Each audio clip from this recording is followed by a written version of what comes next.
História.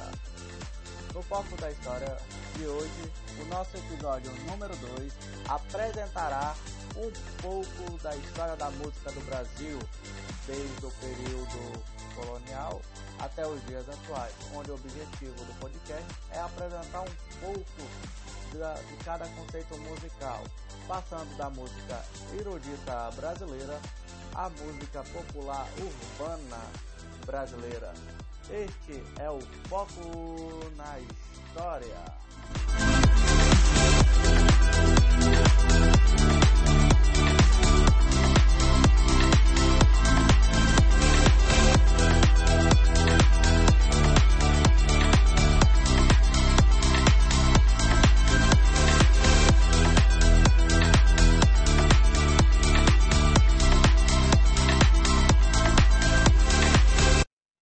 Olá pessoal, o Foco na História, como já foi apresentado aí na nossa abertura, vai falar um pouco da história da música no Brasil.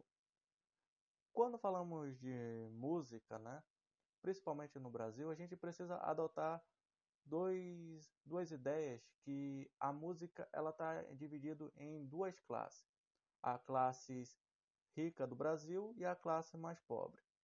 O que a classe mais rica escuta ao longo da história? O que a classe mais pobre vai escutar ao longo da história? E aí nós temos dois conceitos de música que fazem a divisão no Brasil, que é a música erudita e a música popular. Ambos os conceitos de música erudita e a música popular, eles vão sofrer fortes influências de fora do Brasil, principalmente da Europa e principalmente dos Estados Unidos. A música brasileira, ao longo da história, ela só vai adquirindo ritmo com o passar do tempo, um estilo nacional. Por isso que vamos começar com a música erudita brasileira. O que é música erudita? Para as pessoas, a música erudita é aquela música que está presente muito mais nos ambientes de teatro, da igreja, em espaços que possam gerar ecos. No caso, seria a famosa música clássica, né? As óperas, as sinfonias.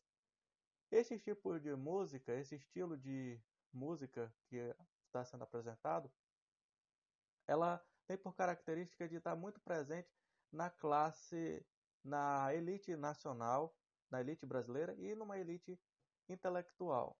E é pouco vista nas massas brasileiras. E só quem tem acesso a essas músicas, claro, as pessoas que têm um capital aquisitivo muito bom.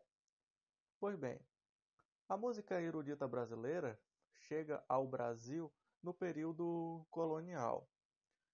O Brasil é encontrado pelo Pedro Álvares Cabral em 1500, só que esse conceito de música só chega aqui em território por volta de 1549 com os jesuítas, que tentam colocar aqui no Brasil a catequização do povo. A música clássica ela foi utilizada como forma de catequização da população indígena brasileira. Entre o século XVI, o século XVII e até metade do século XVIII, a música erudita brasileira ela vinha da Europa e era manifestada pelos padres jesuítas, mas também por outras parcelas da população. Contudo, vale frisar que o Brasil, a partir do século XVIII, na metade do século XVIII, começa a ter o surgimento de escolas e que vão ter influência, que vão ser influenciadas pelo estilo de música no Brasil, pelo estilo brasileiro cultural. Temos algumas escolas eruditas brasileiras, como a Escola Mineira, o Classicismo, o Romantismo, o Nacionalismo e as vanguardas modernistas, né? Bem, começando pelo primeiro estilo de música erudita brasileira, é a Escola Mineira. a escola mineira, ela de música, de movimento artístico, ela vai estar baseada no conceito barroco. O barroco no Brasil, ele vai ser muito contextualizado dentro da igreja.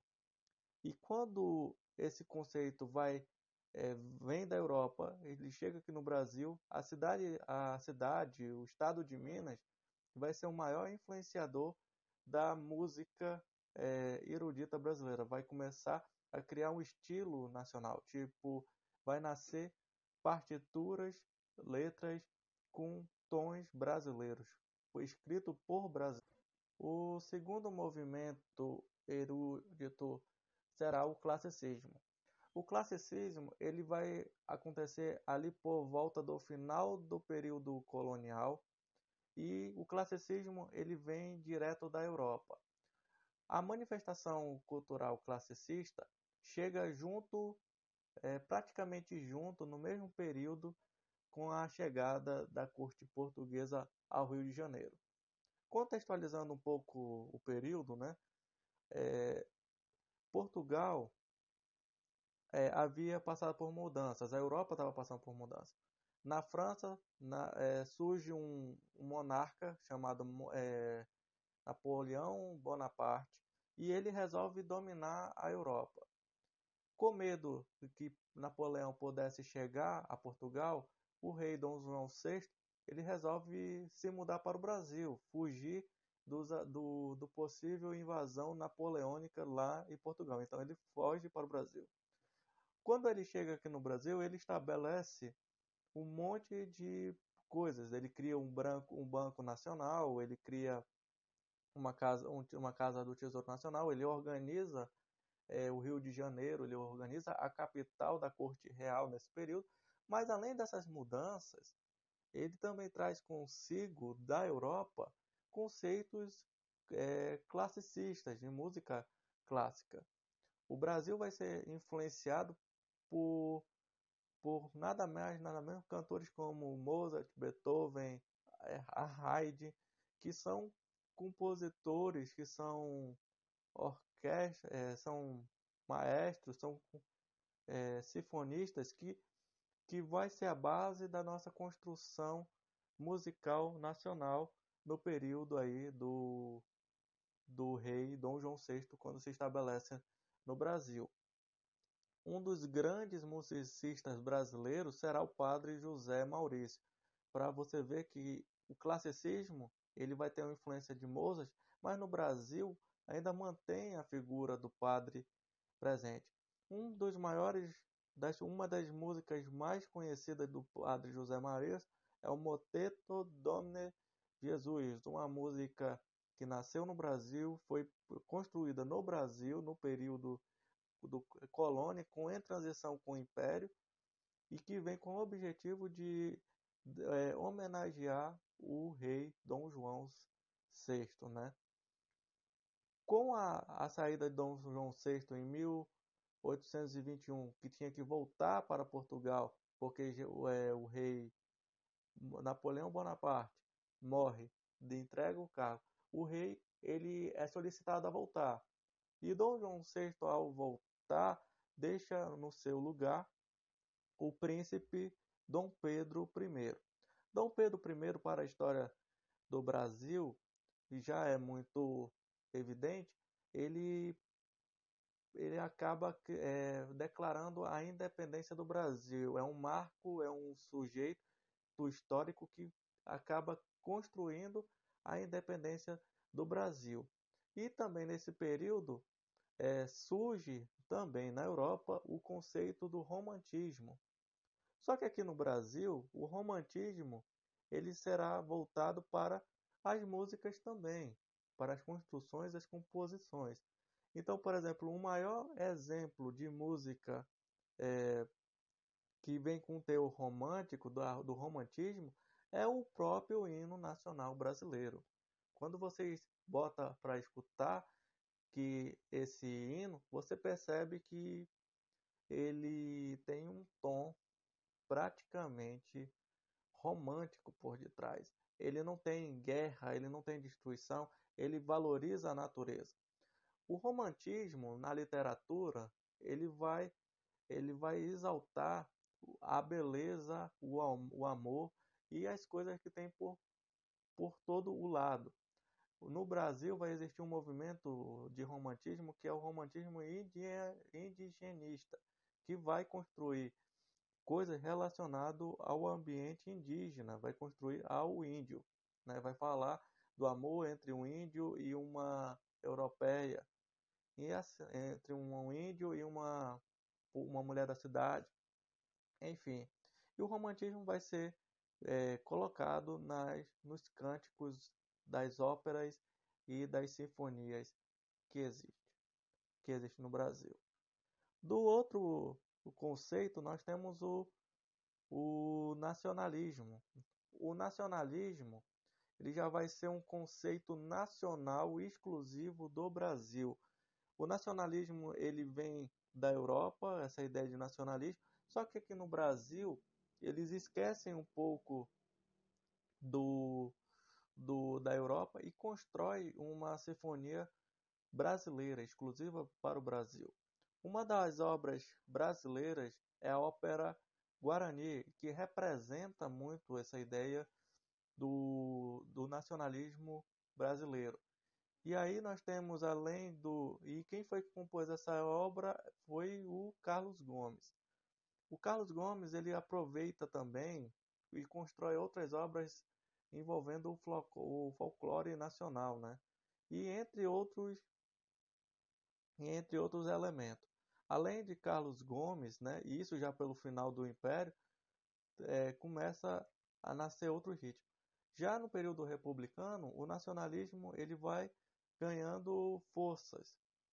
E um exemplo de nacionalismo que vai acontecer vai ser a Semana de Arte Moderna. A Semana de Arte Moderna, no período da República, acontece no ano de 1922 e tem como objetivo exaltar os 100 anos da independência do Brasil. Ele vai ser 3 dias, onde vai reunir com vários artistas nacionais, internacionais. E qual é o objetivo? De divulgar a arte, a literatura e a música brasileira. Na Semana de Arte Moderna, a música erudita vai ficar muito forte. Um exemplo é o sinfonista Heitor Villa-Lobos, que vai apresentar a sua obra. E entre outros artistas como Mário de Andrade, de Cavalcante, enfim. A Semana de Arte Moderna vai ter como objetivo de apresentar um pouco desse nacionalismo brasileiro, né? E o outro, que é o mais recente, o outro movimento da música erudita brasileira, que é o mais recente, são as vanguardas modernistas com sínteses contemporâneas, que já é as músicas é, eruditas contemporâneas. As vanguardas modernistas, né, que já vão voltar, o objetivo é poder tornar mais atual a música clássica. Esse movimento modernista começa a partir dos anos de 1930, na década de 30, e começa a ser exibido. Atualmente, a música erudita brasileira ela não tem tanta força no meio da elite nacional.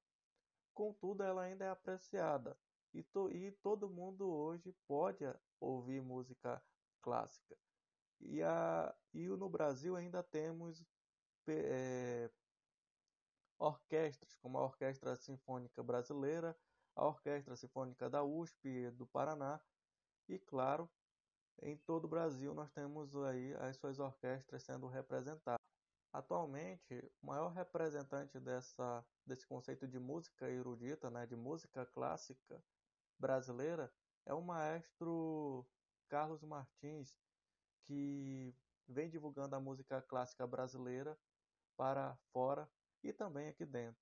Então é o maior exemplo dessa música, dessa divulgação da música clássica através da sua orquestra sinfônica. Saindo da música erudita brasileira, vamos para a música popular urbana. A música popular urbana, ela nasce no meio das classes das massas. A primeira manifestação que vai existir de música popular urbana será no período colonial. Lembrando que quando fala-se de música popular urbana, nós temos a junção de três etnias que fazem essa música, que é a etnia indígena, a branca e a negra. E quando junta, acabam fazendo um conjunto da música brasileira. No período colonial, a música ela está começando a adquirir um pouco do traço brasileiro. O que vem, o que vem de Portugal, com mais a música indígena e mais a música negra, vai começando a dar traço de uma música brasileira nacional.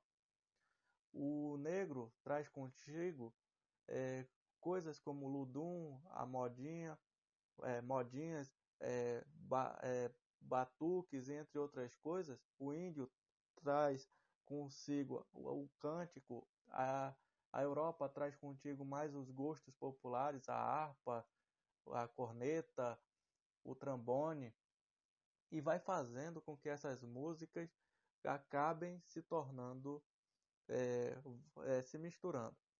Essas músicas eram cantadas como se, no período colonial como saraus e cantavam muito em tabernas. Contudo, no período do Império, acabaram se tornando fortes. E com isso acabaram se misturando os ritmos e nascendo o estilo brasileiro. No período do Império, nasce também um dos ritmos mais muito famoso no Brasil, que é a cara do Brasil, que é o samba. O samba, que nasce no período do Império, ele nasce no meio da comunidade. Ele nasce na periferia do Rio de Janeiro. O samba que começa no período do Império é aquele samba de roda.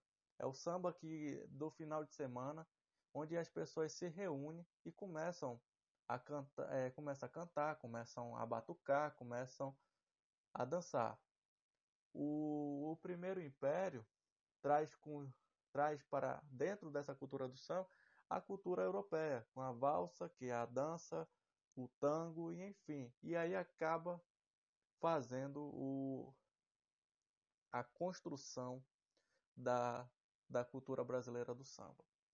Entre os artistas desse período, nós temos o destaque de três que a gente já deve ter ouvido falar, que foi o Tomás Antônio Gonzaga,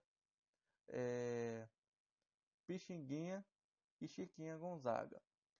Eu vou realçar um pouco aqui na questão da Chiquinha Gonzaga, porque ela é a primeira mulher musicista no Brasil e ela vai ser a primeira sambista que vai existir na história do Brasil que tem registro. Gente, Chiquinha Gonzaga, ela século XIX. Imagina uma mulher quebrando um paradigma e cantando em meios aos homens, fazendo sucesso, fazendo samba, compondo música em coisas que só cantavam homens. Chiquinha Gonzaga será uma das primeiras mulheres brasileiras que vai quebrar um dos paradigmas dentro da música. E ela vai fazendo sucesso, vai compondo música, vai sofrendo com seus preconceitos. O século XX, ele vai ser marcado pelo fortalecimento da música nacional.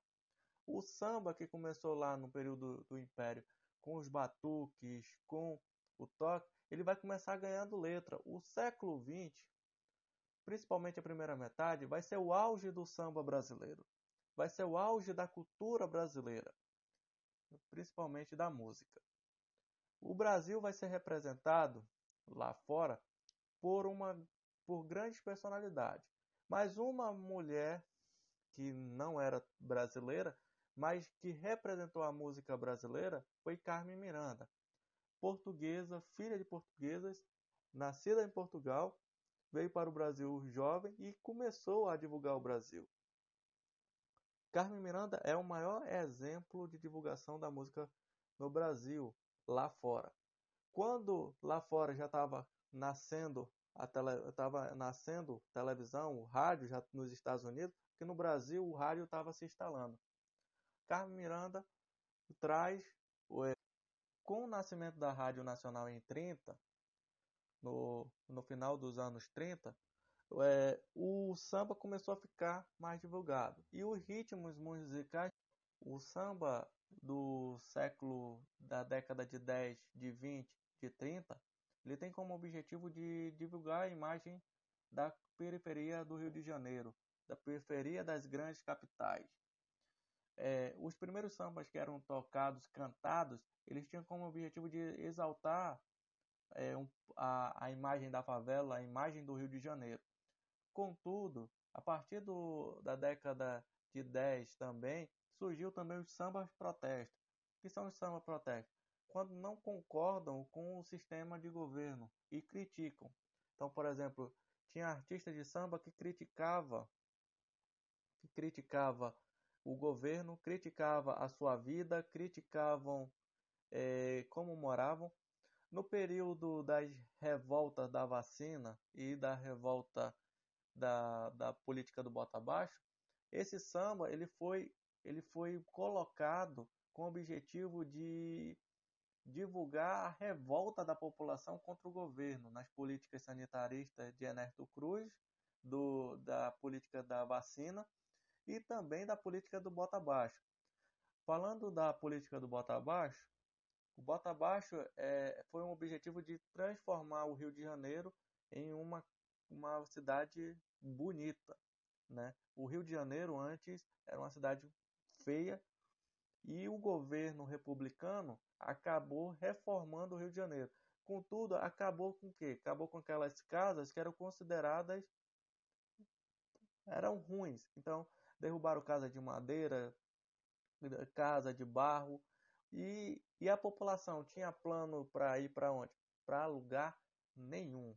O governo simplesmente para embelezar a cidade não adotou políticas sociais para dar casas boas para o povo. Esse povo que morava no centro do Rio de Janeiro, próximo ao litoral, acabavam indo para a periferia, acabavam indo para os morros. E o samba desse período ele vai retratar isso, ele vai criticar o governo por conta disso. No período da revolta da vacina, os sambistas também vão criticar a política sanitarista, vão criticar. Com a década de 30, com o auge do rádio, o rádio vem e as críticas através do samba e de outros ritmos musicais que vão surgindo também vão ser grandes. O Getúlio Vargas, presidente desse período da era do rádio, acaba criando políticas que vão restringindo a divulgação da música de protesto, do samba protesto. Na Rádio Nacional, se houvesse alguma crítica ao governo, o musicista nem cantava. Contudo, eles tinham outras maneiras de divulgar a sua música. Outras maneiras. Vargas sai do governo, assume, depois volta em 50. E aí, do período do governo Vargas, de 1950 até 1964, vai ser o governo populista. Serão os governos populistas. E o que é um governo populista? Ele vai usar de conceitos como música, como arte, como coisas para fins eleitoreiros. O Vargas ele utiliza um pouco do samba para poder se eleger, mas no período de 1900, ali por volta de 1950 para o final, nasce um outro movimento artístico musical que é a Bossa Nova. A Bossa Nova nasce ali por volta do final da década de 50 e traz consigo, né, consigo coisas um pouco do samba, do ritmo brasileiro e coisas que do rock norte-americano. E além do rock norte-americano, um pouco do jazz e do pop, do pop. E aí nasce um pouco da cultura brasileira, um pouco da bossa nova, perdão. A bossa nova, ela vai ter por principais artistas como Tom Jobim e Vinícius de Moraes. A bossa nova, ela tem como fundamento fazer uma imagem mais romântica do Brasil. Além de também faz uma crítica mais romantismo de uma maneira mais aveludada. Um exemplo é a música Garota de Ipanema, composta por Vinícius e Tom, que cria uma imagem do Brasil, do Rio de Janeiro principalmente, desse conceito. E além do Tom Jobim, nós temos outros grandes compositores como João Gilberto, enfim. O presidente Juscelino Kubitschek, ele será conhecido como o presidente de Bossa Nova. Ele vai se eleger usando dessa música do conceito da Bossa Nova. Ele vai seguir o ritmo da Bossa Nova, ele vai seguir o conceito da Bossa Nova e, e ele vai usar desse artifício. E só para terminar aqui, hoje, Garota de Ipanema é uma das músicas que representa o Brasil, porque ela foi uma das músicas mais tocadas, e ainda é a mais tocada aqui no Brasil e fora. Acredita que já foi trocada em mais de 150 países a música Garota de Ipanema, neste período da Bossa Nova. Outro movimento artístico, né, que vem surgir é a Tropicália. Este movimento ele vem quebrar os padrões, já que a bossa nova ela vem tentando dar letra da melodia usando de artifícios do Brasil. A Tropicália ela vem usar de tudo que tem. E a Tropicália ela vai ganhar forças no período que a televisão brasileira está nascendo, ali por volta do século, da década de 50, a televisão nasce. Contudo, os programas de TV também nascem. E em 60, a TV Record, que era a maior divulgação de cantores e de estilos musicais, estava divulgando o movimento cultural A Tropicália. E dentre dessas pessoas que estavam aqui, nós temos o destaque para Caetano Veloso, Gilberto Gil, Gal Costa, Os Mutantes e Tom Zé, entre outros cantores. A mistura do pop e o rock com o jeito caipira e o sertanejo fazem com que esse movimento chamado tropical cresça, ganhe estilo. Então eles pegam um pouco do rock norte-americano, incorporando com a guitarra, eles pegam um pouco da sanfona, do sertanejo lá do Nordeste, incorporam na música, eles pegam um pouco do pandeiro e incorporam nas suas letras, e claro, os seus estilos de música, as suas letras, com o intuito de misturado. É uma mistureba, mas que no fim tem um ritmo muito legal, a Tropicália. O maior exemplo de cantor disso é o Gilberto Gil. Quem escuta as músicas dele, ele canta um estilo desde o forró até ao estilo mais romântico. Então, assim, não é um cantor de um estilo específico, ele é um cantor que canta o Brasil através do ritmo. E ele canta muito bem, por incrível que pareça.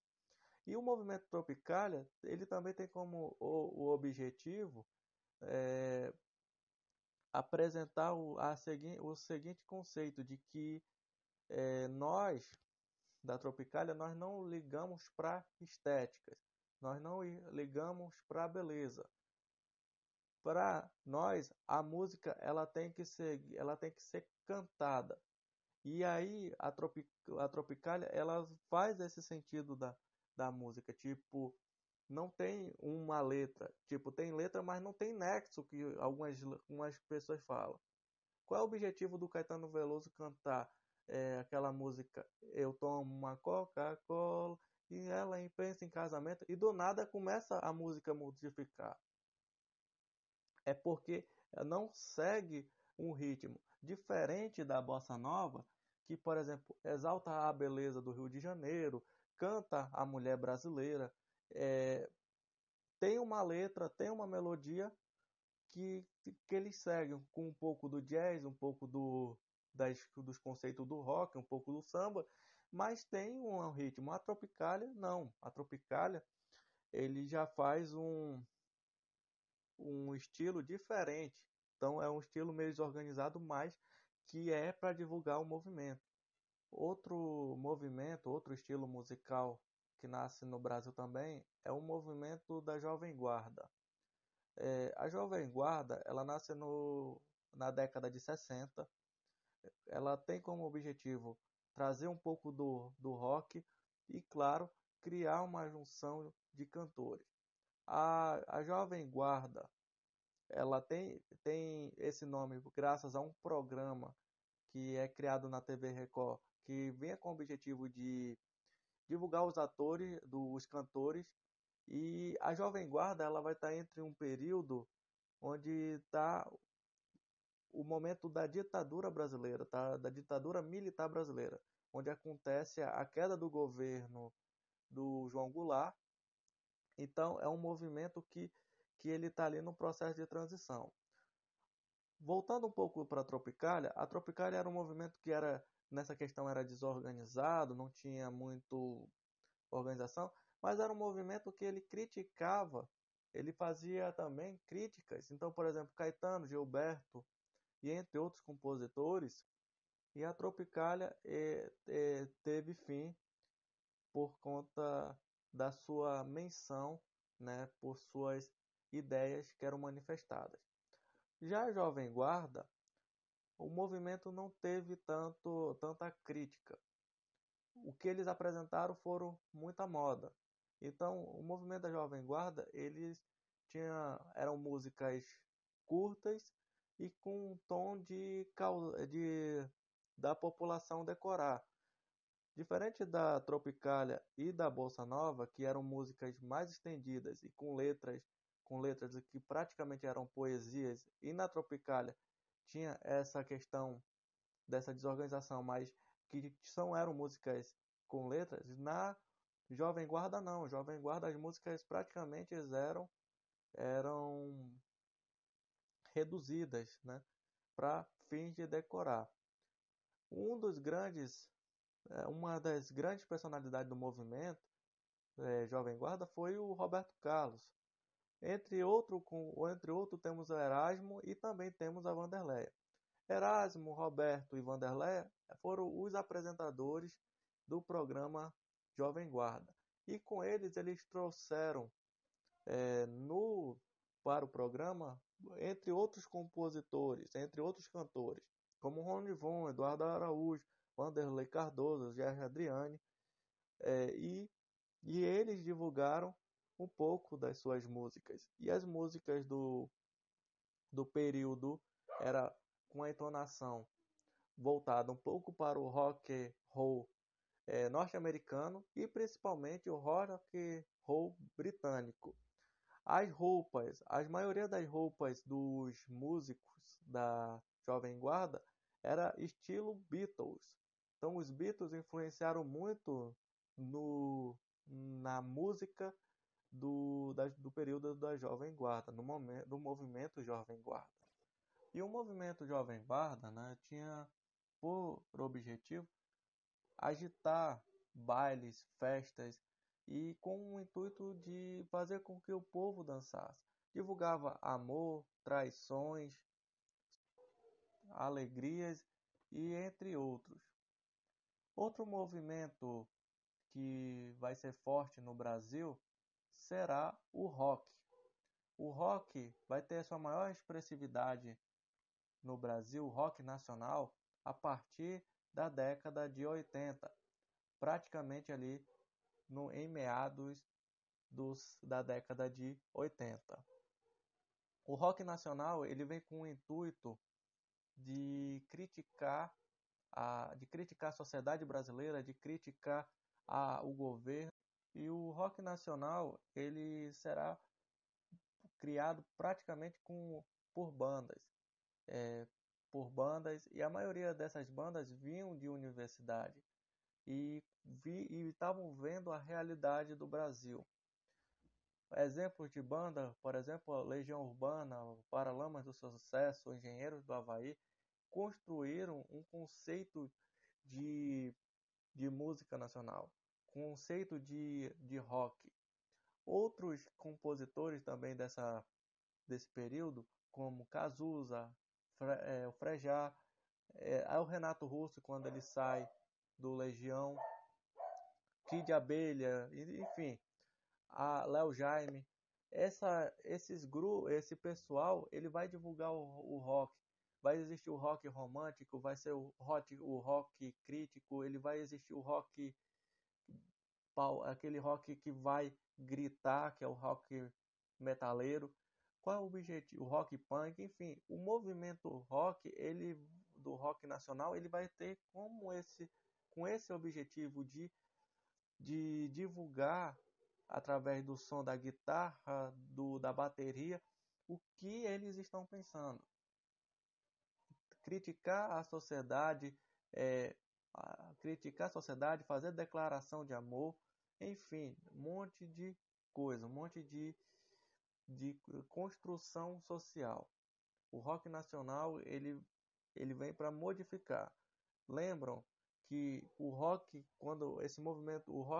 ele vem para o Brasil lá por volta de 1950, mas é com coisas vindas, com conceitos vindos da Europa ou vindos dos Estados Unidos. Agora nós temos um movimento nacional. O rock da Jovem Guarda, o rock da Tropicália e da Bossa Nova vinham com conceitos lá dos Estados Unidos, vinham conceitos norte-americanos.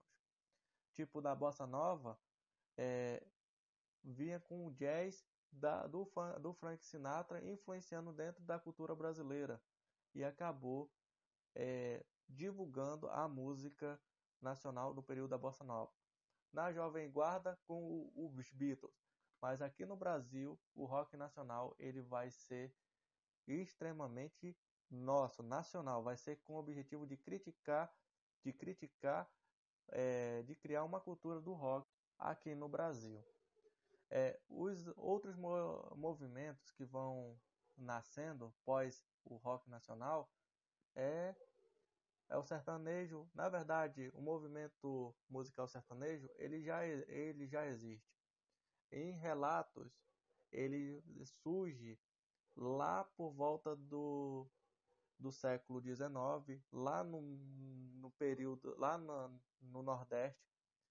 Contudo, ele vai ganhando forças a partir da década de 1920 e 30 com um grande personagem, né? Que é o rei do Baião, Luiz Gonzaga. Luiz Gonzaga ele vai ser um dos compositores que vai divulgar a cultura nordestina com força. O movimento nordestino que vai criar também um novo estilo de música que é o forró brasileiro. O forró de Luiz Gonzaga ele vem com o objetivo de apresentar a realidade do Nordeste. Só não é somente Luiz Gonzaga, tem Dominguinhos e entre outros cantores, Flávio José, mas o Luiz Gonzaga em especial porque ele consegue mostrar para o Brasil como é o Nordeste brasileiro. Ele mostra a realidade da dança do Nordeste, mas também ele mostra o lado do sofrimento, principalmente causado pela seca. Então, o Luiz Gonzaga, ele mostra para o Brasil, olha, o, o Nordeste faz parte do Brasil, mas a gente sofre. Nós estamos sofrendo com a seca, nós estamos sofrendo com a fome, e, e esse problema que nós temos, a causa, a causa o fluxo migratório para São Paulo. Em todas as letras do Luiz Gonzaga. Outro estilo musical que também é exclusivo brasileiro é o sertanejo, né? Esse estilo musical sertanejo tem registro deles por volta do início da década de 20, mas acredita que já tenham surgido bem antes. O movimento sertanejo ele vem com o objetivo de retratar o sertão. O sertão algumas vezes não remete à questão do Nordeste e da seca, mas sim de mostrar a realidade da população que vive longe dos grandes centros, das grandes capitais do Brasil. O sertanejo ele vem com esse objetivo de divulgar. Os primeiros sertanegistas, eles cantavam moda de viola, de violão e cantavam e cantam a realidade do sertão. E, com o tempo isso foi ganhando o estilo. O sertanejo ele ganhou o estilo romântico, ele ganhou o estilo caipira. O sertanejo que nós conhecemos atualmente é o sertanejo universitário. Mas o sertanejo ele teve várias variações. Do sertanejo caipira, do sertanejo romântico ao sertanejo universitário. Hoje é a fase que nós estamos convivendo do sertanejo, que é o sertanejo universitário. Mas os sertanejos antigos, os maiores exemplos que nós temos aí é Benedita Barroso, nós temos é, Sérgio Reis, nós temos Milionário José Rico e dos mais recentes, dos anos 2000 para cá, nós temos Zezé de Camargo e Luciano, temos Bruno e Marrone, Leonardo, Eduardo Costa e dos sertanejos universitários, eu vou citar aqui Zé Neto Cristiano, Matheus e Cauã, Gustavo Lima e das mulheres, nós temos uma diversidade também. Roberta Miranda, da parte mais antiga, Paula Fernandes, é, Maiara Maraíza, Marília Mendonça, que são compositoras da parte do sertanejo. Outro movimento forte no Brasil, que também representa um pouco do, da periferia, é, é o funk. O funk ele tem como objetivo divulgar através da dança, do ritmo, das músicas eletrônicas, um pouco também da periferia. O funk, diferente do samba de 1910, 20 e 30, ele vai divulgar um pouco do morro, a realidade do morro, de maneira diferente. O funk ele vai ter uma batida diferente, vai ser um pouco mais de eletrônica. Mas vai existir dois momentos do funk brasileiro que é muito importante.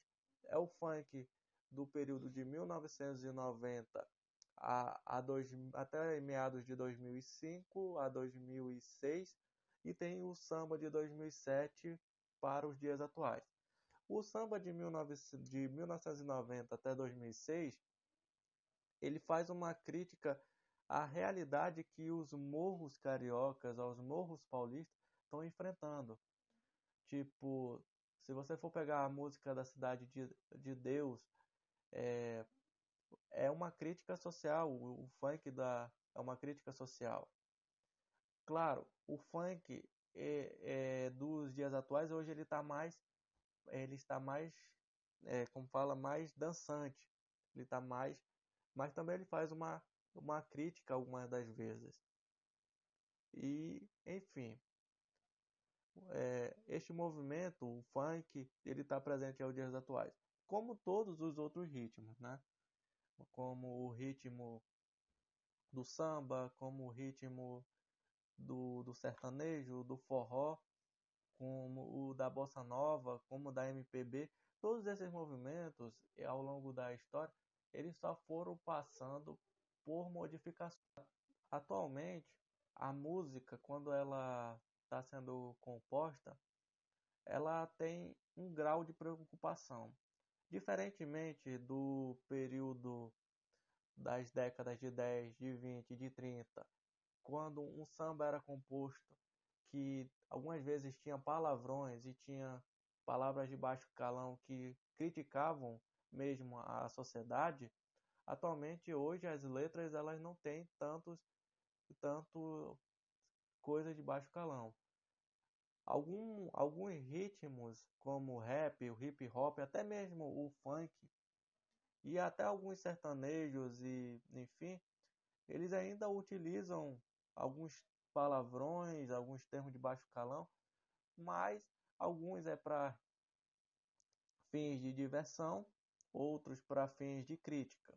E, portanto, para finalizar o podcast, né, é, fazendo uma compreensão geral, né, das músicas no Brasil, nós percebemos que todos os estilos musicais que nós temos, desde a música erudita brasileira e a música popular, o Brasil sempre sofreu e sempre sofrerá as influências vindas de fora do Brasil.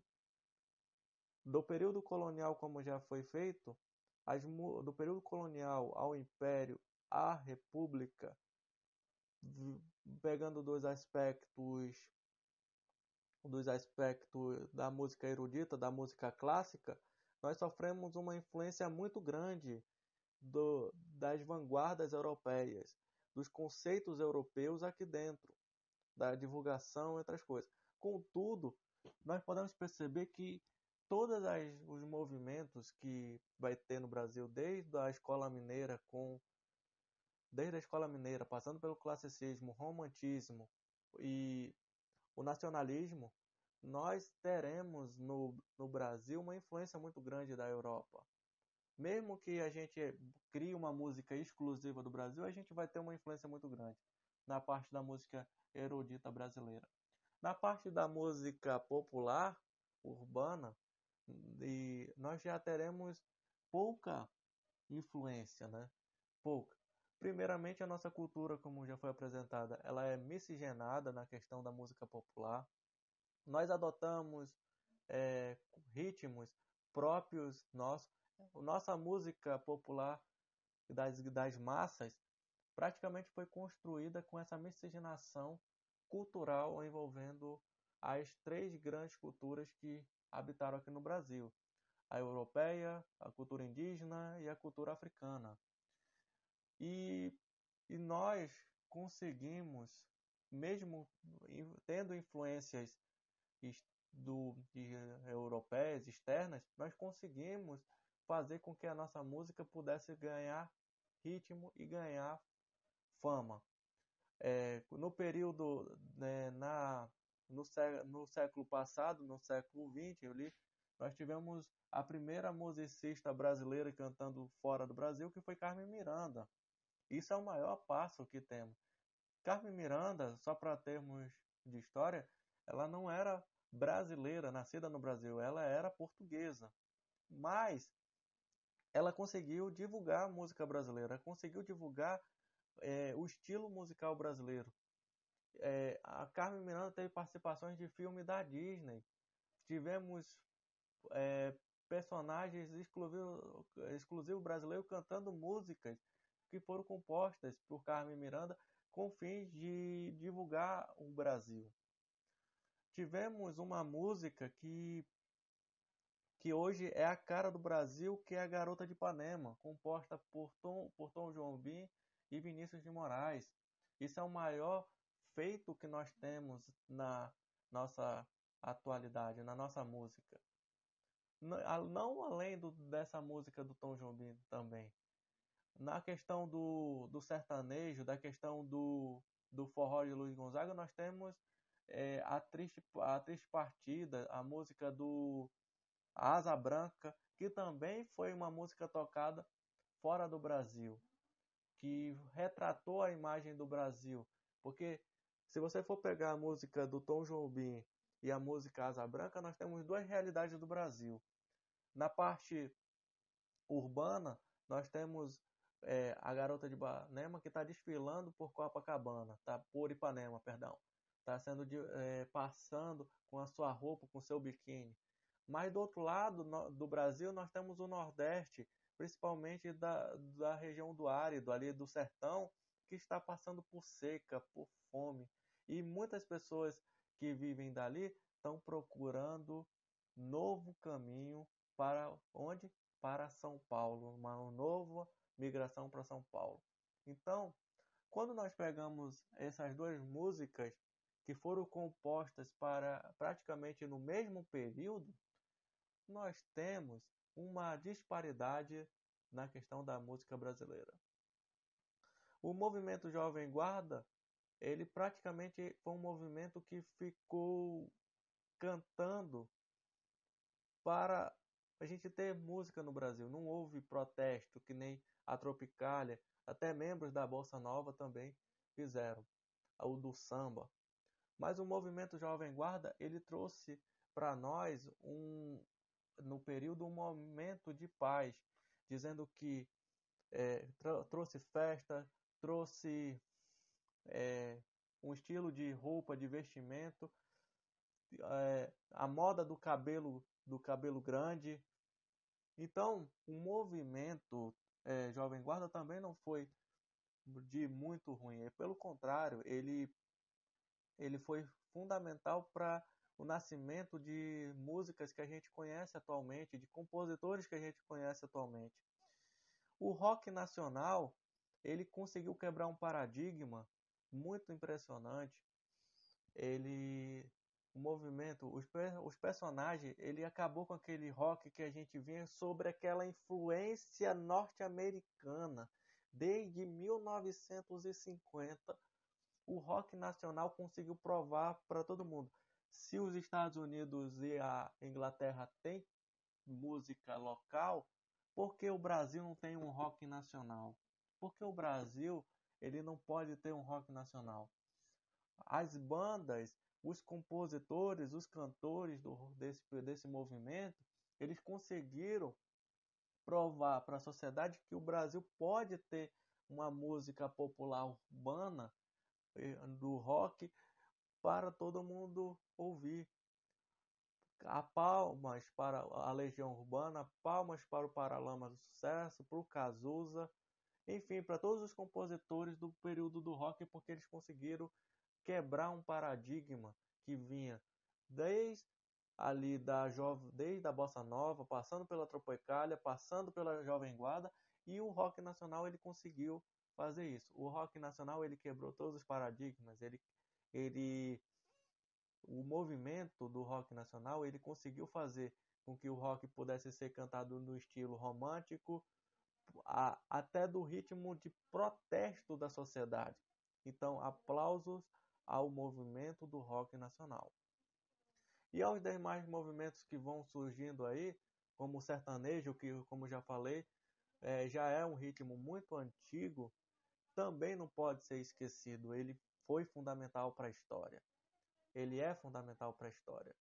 Ele retrata a vida do sertanejo, porque existe o sertanejo do sertão nordestino e o sertanejo do sertão de São Paulo, do sertão de Goiás, do sertão do Pará, e que ele também faz parte da história, que ele faz parte da história que ele compõe.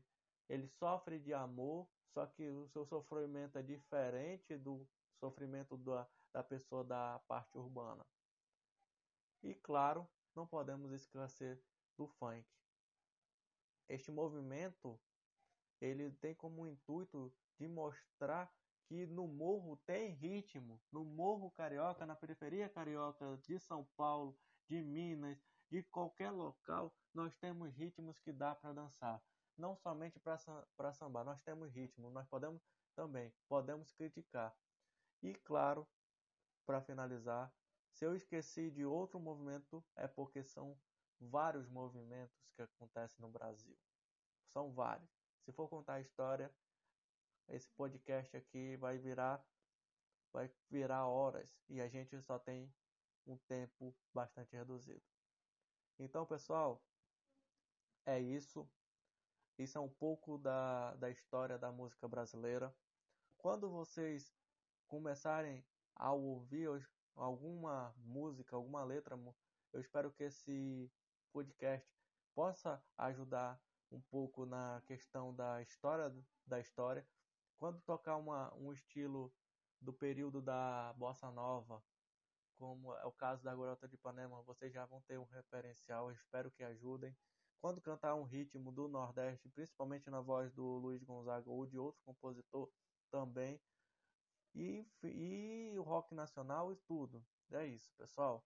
Esse é o foco na história. Obrigado.